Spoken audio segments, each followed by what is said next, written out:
Jeffrey, good morning. What's up? What's up, young man? Just another beautiful day here, you know. That's not what I hear. Actually, just a little foggy this morning. I think the sun's going to break out, but Okay.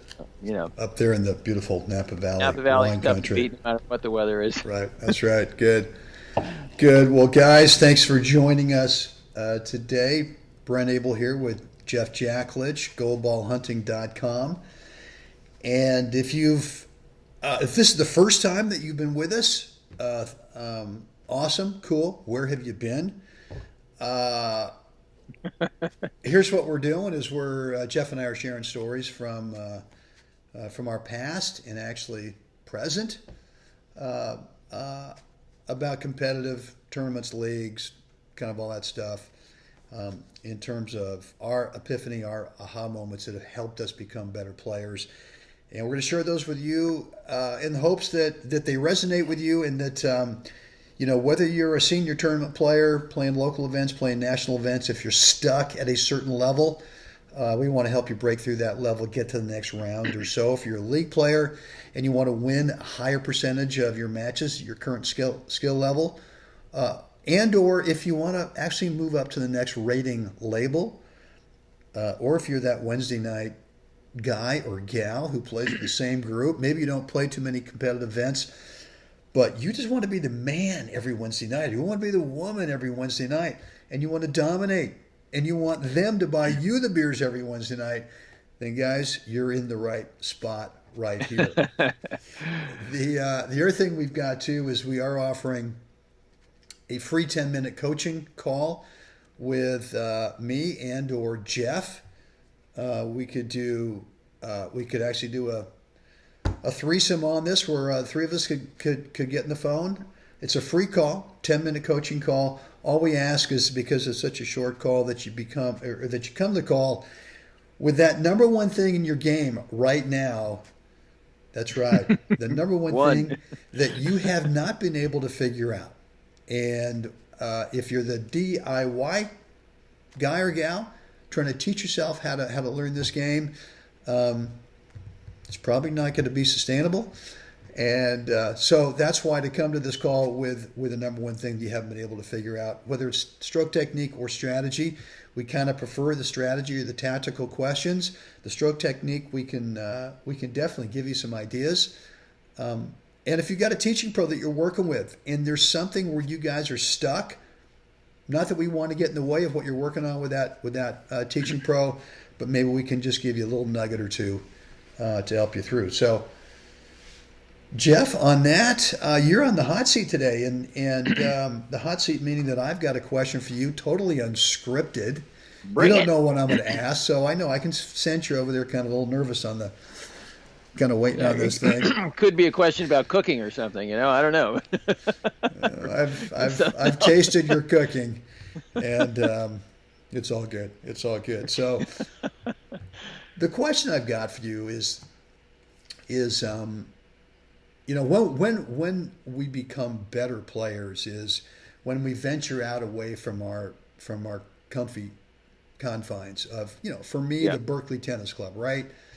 Been a life member there, and there's still a few older members that when I grew up, little Brenny Abel, Little Brenny. little Brandy, hi Brandy, all right, but yes, Am I the only guy that still calls you that? no, Am I I the, think Kinger, Doug King likes to.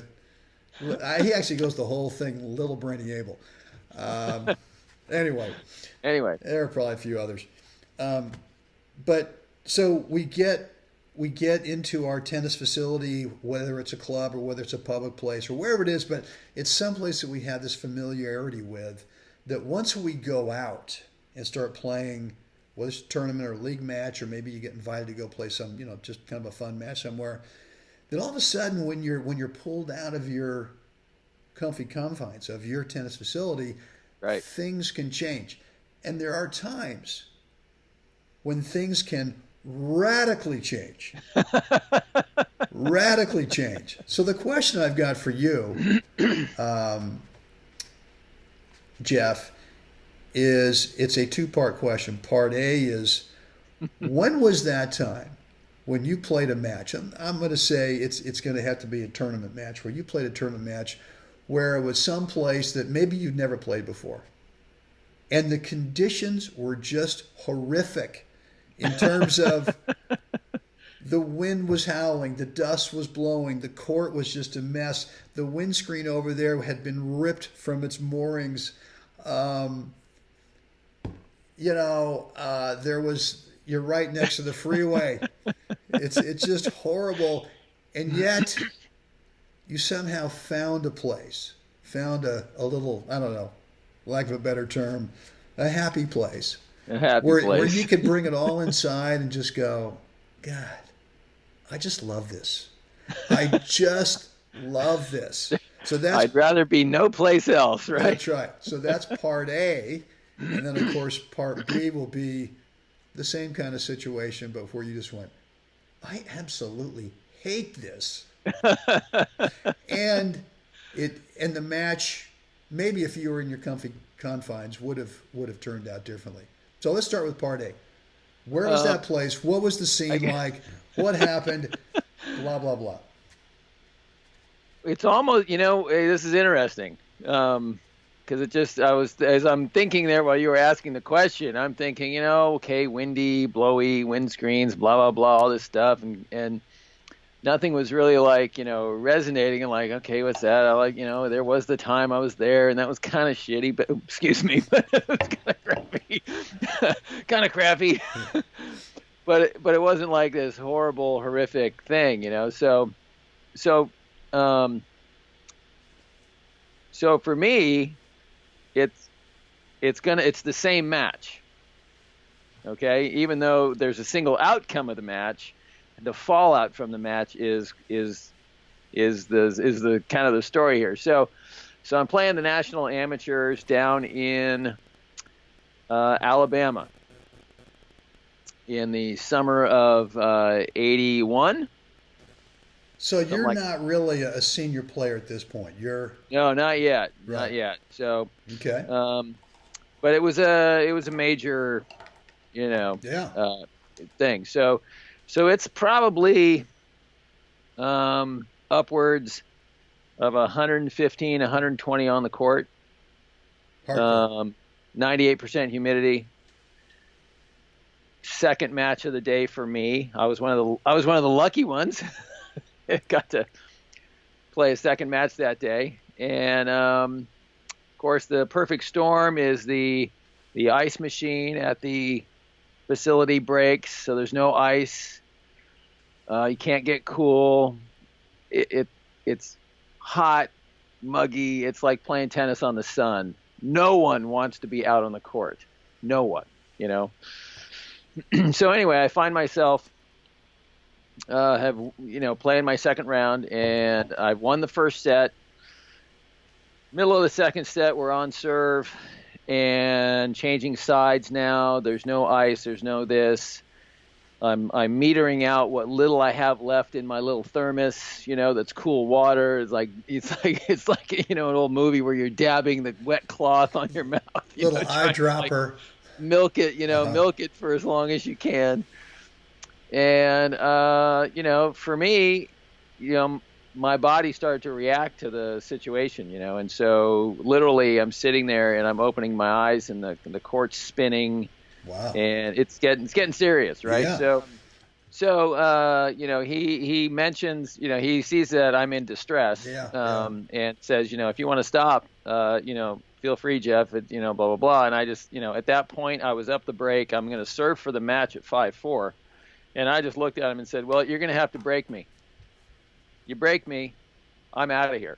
I'm walking off the court, So in that moment, I take the last little bit. I had little things of ice and water in my little jug, and I put it in my towel, and I stuck it on my head and just sat there for about 30 seconds with this ice-y water that was just, and then I opened my eyes, and everything's clear. Because I got my head temperature down. I mean, literally my core temperature was just skyrocketing, right? So I have clarity, and I go, okay, this is it. Got to get it done. So I step up and I win the game, I think at 15 or 30, and I win the match. So great. Thank you very much.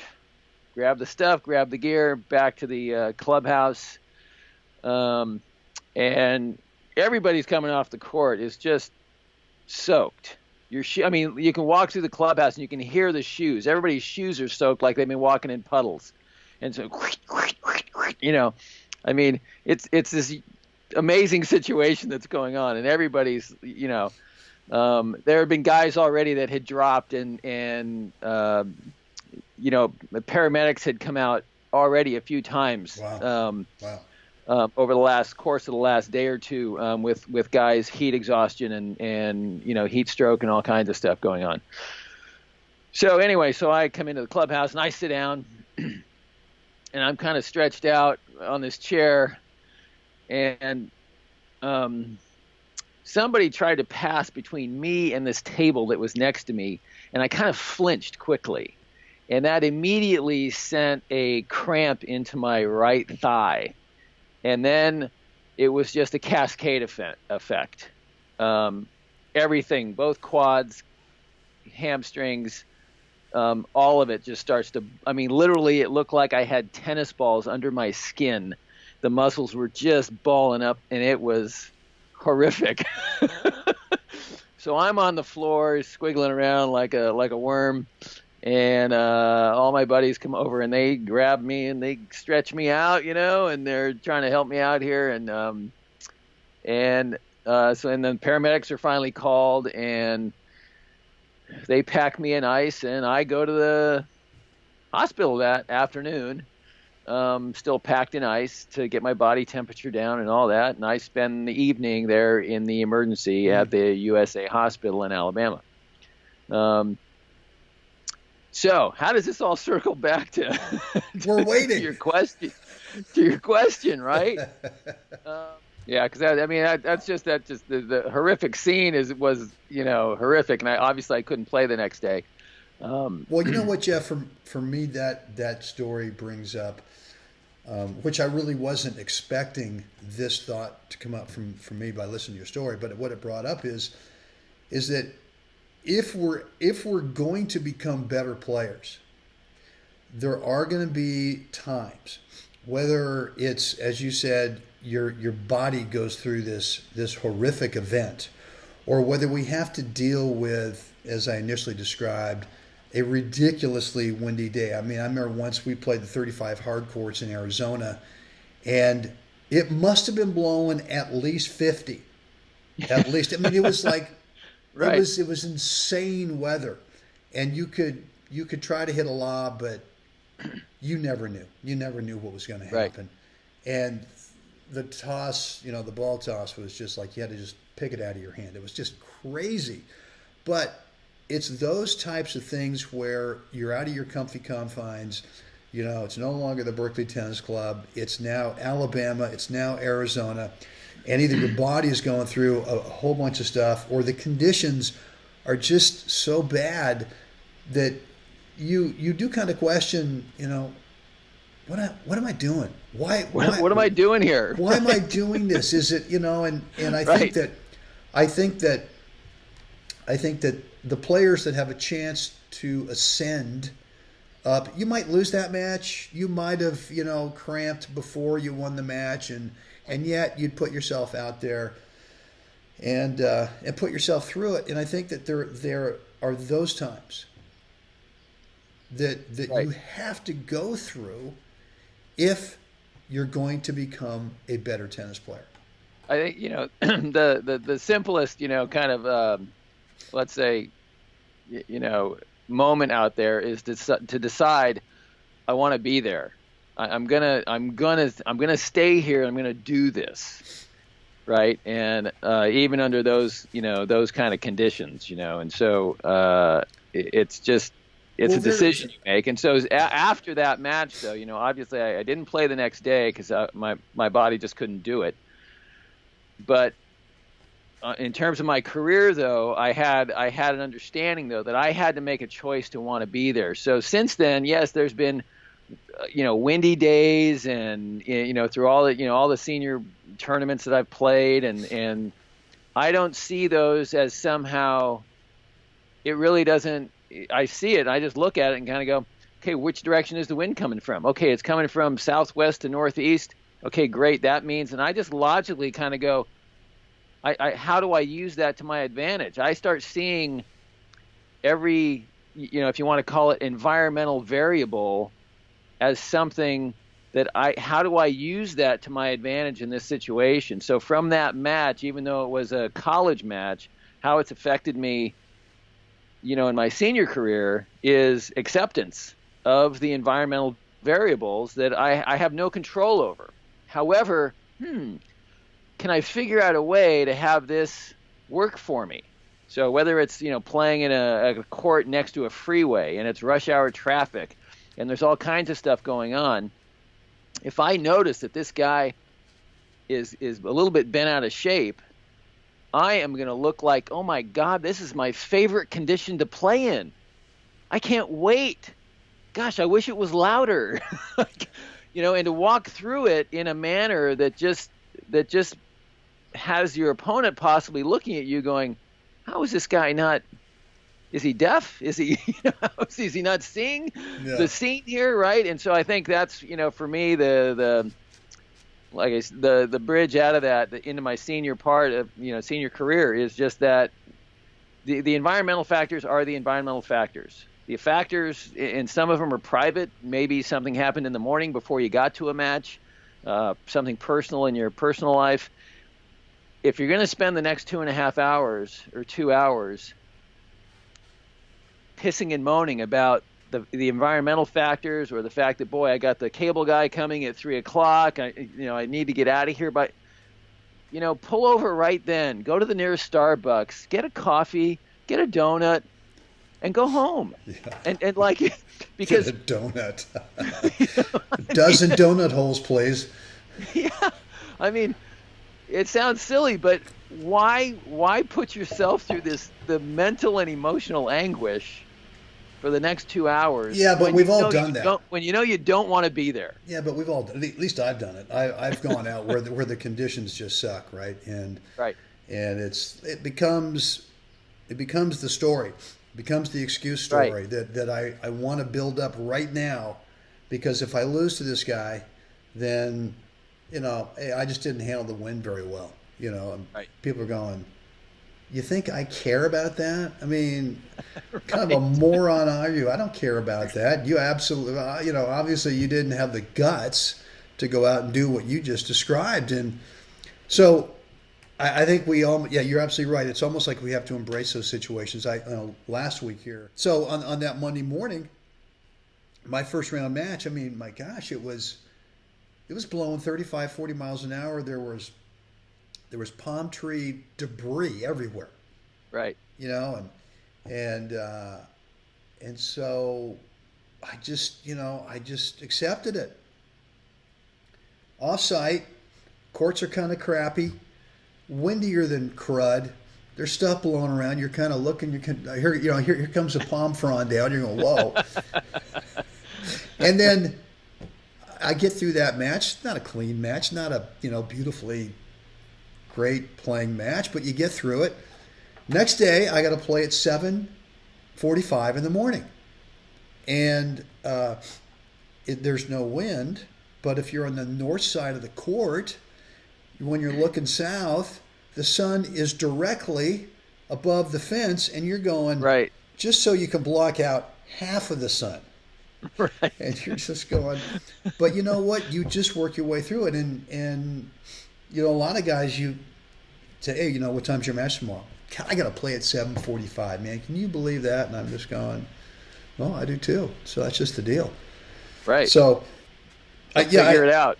Just got to figure it out. Just got to go with it. So I think that's a great answer that you gave to that question, which is, in my response is that, or my sense of listening to your story was that if you're going to become good, if you're going to get better, I don't care if you're 3-5 and you want to go to 4-0, you've got to get yourself out of the comfy confines of whatever your tennis facility is, and you've got to get down in the dirt and the muck and the wind and the garbage and this and that and deal with it. Absolutely deal with it. And then you'll start getting better as a player. Better? My apologies, everybody. I've getting over something, and I got this cough that will not kind of persistent.